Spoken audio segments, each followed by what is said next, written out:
Andhra Pradesh government data అక్కడ ఉందని అది ఉంటే మా దగ్గరికి పంపించండి, మేము చూసుకుంటాం. మీరెవరు చేయడానికని నేను అడుగుతున్నా. అమెరికాలో డేటా ఉంటే ఎవడో పనిచేస్తున్నాడని ఇక్కడ కంపెనీల్ని మీరు అరెస్ట్ చేస్తారా అని నేను నిలదీస్తున్నా. తమ్ముళ్ళు, మీకు అందరికీ ఆడబిడ్డ తెలుసు. హైదరాబాద్లో ఐటీ కంపెనీస్ ఎట్టొచ్చాయి? నా వల్ల కదా. సైబరాబాద్ నగరం ఎట్టొచ్చింది? నా వల్ల అవునా కాదా అని మిమ్మల్ని అడుగుతున్నా. మైక్రోసాఫ్ట్ లాంటి కంపెనీలకు ఏం చెప్పాను? మా హైదరాబాద్ సేఫ్గా ఉంటుంది, మీరు రండి కంపెనీలు పెట్టమంటే వాళ్ళు వచ్చారు. రేపు ఇదే మరిగా ఐటీ కంపెనీల పైన ఎక్కడో డేటా ఉంది, ఎవడో ఫిర్యాదు ఇచ్చాడు, దారిని పోయే దానా ఇచ్చాడు, నేను మిమ్మల్ని రేట్ చేస్తున్నాను, మిమ్మల్ని అరెస్ట్ చేస్తున్నానంటే ఇది న్యాయమా అని అడుగుతున్నా. మీకు ఎవడిచ్చాడు అధికారం అడుగుతున్నా. తమాషాలు కేసీఆర్తో కుమ్ముక్కయి ఇద్దరు కలిసి లాలు చెప్పడి తెలుగుదేశం పార్టీని దెబ్బతీయాలనుకుంటే కబద్దార్ జాగ్రత్తగా ఉండండి. మీ మూలాలు కూడా కదిలిపోతాయి, మీరు ఎక్కడ తిరిగే పరిస్థితి ఉండదు. తమాషా కాదు ఇది. డేటా అనేది మన సొంతం. మీరెవరు అడగడానికి? ఏదైనా చట్టపరంగా నేను చట్టాన్ని ఫాలో అవుతా. వీళ్ళు నన్ను ఉద్ధరించడానికి మన డేటా తీసుకుపోయారండి. ఎవడో దానయ్య కంప్లైంట్ ఇస్తే, వైఎస్ఆర్ దొంగలు కంప్లైంట్ ఇస్తే మన మీద యాక్షన్ తీసుకుంటామంటారు. నిన్న అడిగారు, కొంతమందిని కిడ్నాప్ చేశారు, మనం హైకోర్టులో వేస్తే వాళ్ళని తీసుకొచ్చి వదిలిపెట్టి మేము కిడ్నాప్ చేయలేని వాళ్ళు బెదిరించి సాక్ష్యాలు చెప్పే పరిస్థితికి వచ్చారు. ఇది ఎక్కడ న్యాయమని అడుగుతున్నా. ఇది పోలీసు రాజ్యమా? ఇది ప్రజాస్వామ్యమా? డిక్టేటర్షిప్ అని అడుగుతున్నా. ఆ రోజు నేను చెప్పింది ఏంటి? ప్రపంచం అంతా ఐటీ కంపెనీలు హైదరాబాద్కి రండి, సురక్షితంగా ఉంటుంది, మీకు ఏ ఇబ్బందులు ఉండవని చెప్పాను. అలాంటిది ఈరోజు నువ్వు చేసే పనేంటి? కాంగ్రెస్ హయాంలో ఎప్పుడూ ఇలాంటి తప్పుడు పనులు చేయలేదు. ఈ కేసీఆర్ అనుకుంటున్నాడు ఒక నియంత అనుకుంటున్నాడు, కానీ ఆ నియంతల ప్రవర్తన నా దగ్గర జరగదని మరొకసారి హెచ్చరిస్తున్నా. మాదొక రాష్ట్రం, మీదొక రాష్ట్రం. మాకు అన్యాయం జరిగింది.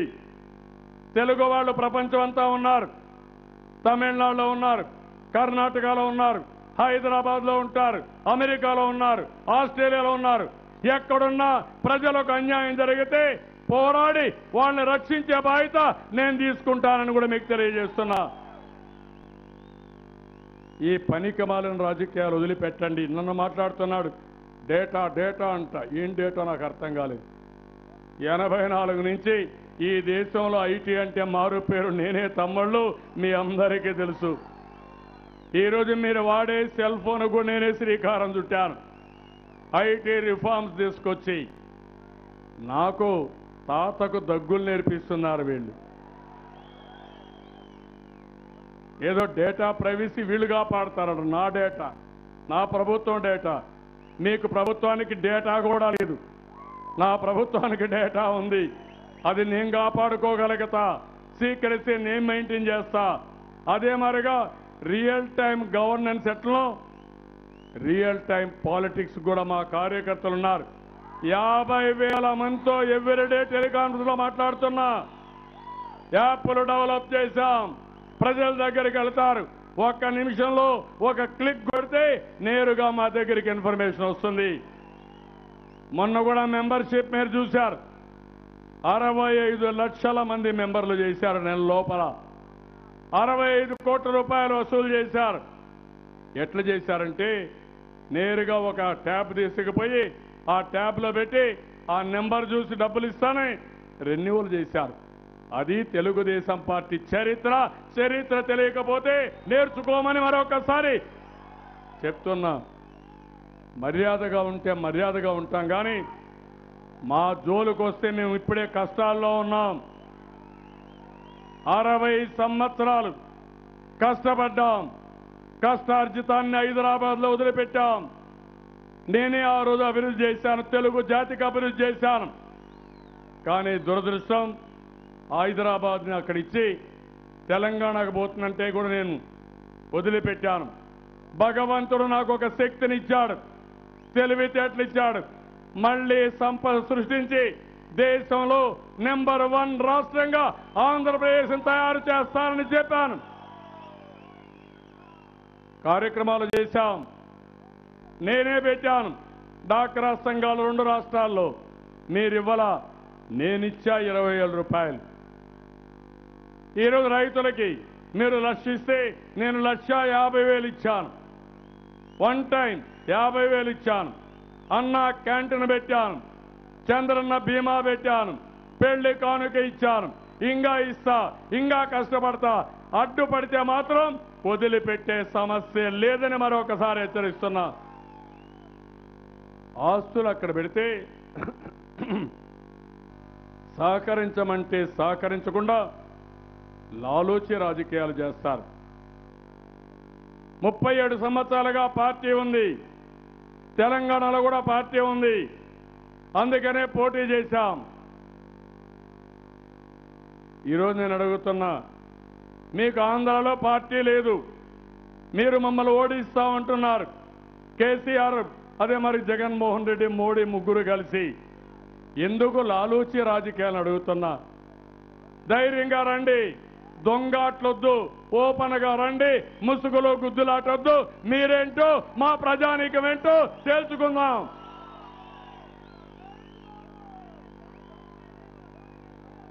ఇవన్నీ నేను అడుగుతున్నా. ఆ మోడీ కోడి కత్తిని పెద్ద ఇష్యూ చేస్తాడు. ఆ మోడీ ఇష్ట ప్రకారం మాట్లాడతాడు. మనల్ని ఐటీ దాడులు చేస్తారు. మీ దాడులకు మేం భయపడం, భయపడే సమస్య లేదు. అందుకే తమ్ముళ్ళు, మీకు కూడా రోషం రావాలి, మా ఆడబిడ్డలకు రోషం రావాలి. ఒక అన్నగా మీకు అండగా ఉన్నా. ఈరోజు ఈ అన్న ద్వారా రాష్ట్రానికి ఇబ్బందులు వచ్చినప్పుడు మా చెల్లెమ్మలు కాపలా గాయాల్సిన బాధ్యత మీ అందరిపైన ఉంది. రైతులందరికీ పిలిపిస్తున్నా, ఈ జగన్మోహన్ రెడ్డి లాంటి వ్యక్తులు వస్తే మనకు నీళ్లు కూడా రావు తమ్ముళ్ళు. ఆ విషయం మీరు గుర్తుపెట్టుకోవాలి. మనం పూర్తి చేసిన కాలువల్లో కన్నీళ్లే మిగులుతాయి. అందుకే దొడ్డి దారిన పెత్తనం చేయాలని కేసీఆర్ ప్రయత్నం చేస్తున్నాడు. ఈరోజు ఎవరు చెప్పినా ఎవరు చెప్పకపోయినా చరిత్ర, సమైక్య ఆంధ్రప్రదేశ్లో 9 సంవత్సరాలు ముఖ్యమంత్రిగా నేనున్నానంటే అది ఆ రోజు సమైక్య ఆంధ్రప్రదేశ్లో అందరూ ఇచ్చిన గౌరవం. 10 సంవత్సరాలు మళ్ళీ ప్రధాన ప్రతిపక్షంలో ఉన్నాను. ఈరోజు మిమ్మల్ని చూస్తే నేను ఆ రోజు కష్టపడి తెలుగు జాతికి చేసిన పనులు, ఒక ప్రాంతానికి వెళ్ళినప్పుడు నాకు ఒక బాధ్యత ఉంది. ఆ బాధ్యత ఈ ప్రాంతంలో మీరు కష్టపడకుండా ఉండాలి, అవమానం పాలు కాకూడదు. మళ్ళీ నేను కష్టపడతా, మిమ్మల్ని బాగు చేయాలని రాత్రింబగుళ్ళో పనిచేస్తున్నాను. ఉద్యోగస్తులు మీరు ఒకసారి చూస్తే తొలి రోజులు నా దగ్గర డబ్బులు లేవు. తెలంగాణలో మిగులు బడ్జెట్, మిగులు ఆదాయం. ఆ రోజు నేను ఆలోచించాను. మా వాళ్ళు వచ్చి ఉద్యోగస్తులందరూ ఒకటి చెప్పారు, సార్ మాకు అవమానంగా ఉంటుంది, మనం హైదరాబాద్లో ఉన్నాం, ఇప్పుడు మీరు వాళ్ళు ఇచ్చాడు 43% ఫిట్మెంట్ ఇవ్వకపోతే మేము చాలా చిన్నపోతామంటే పర్వాలేదు, మీకు 43% ఇస్తా, వాళ్ళకంటే ఎక్కువ ఇస్తా, మీరు పని చేయండి, మీరు మనం కలిసి సంపద సృష్టిస్తాం, ఆదాయాన్ని పెంచుతామని ముందుకు పోయాం. తెలంగాణలో ఇంటీరియం రిలీఫ్ ఇవ్వాల, నేను ఇంటీరియం రిలీఫ్ కూడా 20% ఇచ్చా. అది నా పట్టుదల, నా కసి. ఇప్పుడు నేను అడుగుతున్నా, ఇంకో పక్కన ఒక ఆయన వచ్చాడు బీమార్ స్టేట్ నుంచి, పీకే. విన్నారా పేరు తమ్ముళ్ళు? పీకే. ఆయన ఈయనకు ఒక పెద్ద కన్సల్టెంట్.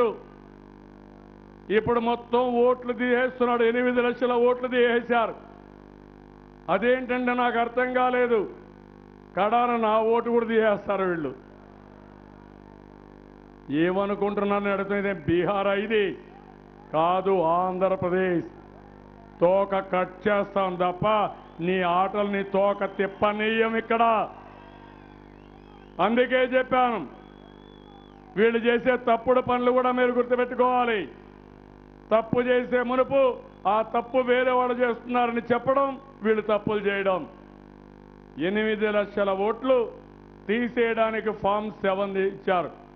మీరందరూ గుర్తుపెట్టుకోవాలి, మీరందరూ బతికే ఉన్నారు. వైఎస్ఆర్ కాంగ్రెస్ నాయకులు ఓటర్లలో మనల్ని చంపేసే పరిస్థితికి వస్తున్నారు.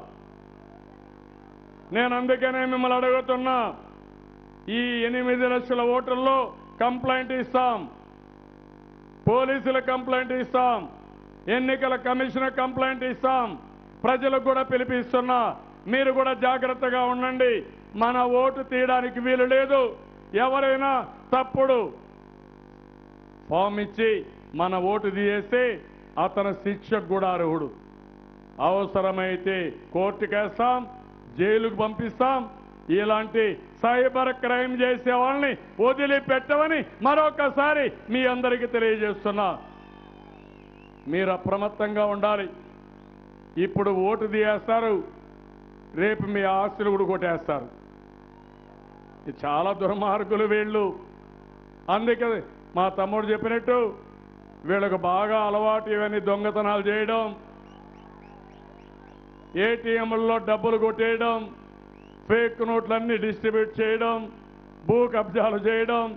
ఇప్పుడు మళ్ళీ వాళ్ళ ఇష్టానుసారంగా దొంగ సారా వ్యాపారం చేయడం ఇప్పుడు మన మీద పడుతున్నారు. నా దగ్గరికి వస్తే మాత్రం మర్యాదకు మర్యాద, ఇష్ట ప్రకారం చేస్తే మాత్రం కబద్దార్, జాగ్రత్తగా ఉండండి. మోడీ, కేసీఆర్, జగన్ ముగ్గురు కలిసినా ఏమీ జరగదు. ఆ ధైర్యం తెలుగుదేశం పార్టీకి ఉంది. రాష్ట్రాన్ని కాపాడుకుంటాం. రాష్ట్రం పైన దాడులు చేసి ఉపేక్షించాం, గట్టిగా పోరాడతాం, ప్రతి ఒక్కరికి న్యాయం చేసుకుంటూ ముందుకు పోతాం. నేను అందుకనే మిమ్మల్ని అందరికీ ఒక పిలిపిస్తున్నాను. నేను కులాలు చూసి పింఛన్లు ఇవ్వాల, కులాలు చూసి మీకు రైతులకు రుణాలు మాఫీ చేయాల, కులాలు చూసి మా చెల్లెమ్మలకి పసుపు కుంకుమ ఇవ్వాల, కులాలు చూసి డ్రైవర్లకి మోటార్ వెహికల్ ట్యాక్సేషన్ రద్దు చేయాల. న్యాయంతో చేశా, అందరికీ చేశా. ఇప్పుడు అడుగుతున్నా, ఈ దుర్మార్గులు కులాలు, మతాలు, ప్రాంతాలు తీసుకొచ్చి రెచ్చగొట్టాలనుకుంటున్నారు. ఈ ప్రాంతంలో కూడా ప్రయత్నం చేశారు. రాయలసీమ బిడ్డను నేను, ఇక్కడే పుట్టా, ఇక్కడే పెరిగా. నాకు వ్యతిరేకంగా వీళ్ళు మాట్లాడతారు. అందుకే చెప్తున్నా, రాయలసీమని సస్యశ్యామలం చేసే బాధ్యత, రాయలసీమని రత్నాల సీమగా తయారు చేసే బాధ్యత నాది. ఇండస్ట్రీ తెస్తా, ప్రశాంతతగా వాతావరణం తీసుకొస్తా, హార్టికల్చర్ హబ్గా తయారు చేస్తా, ప్రతి ఒక్కరికి పని కల్పిస్తా, మంచి ఉద్యోగాలు కూడా వస్తాయి.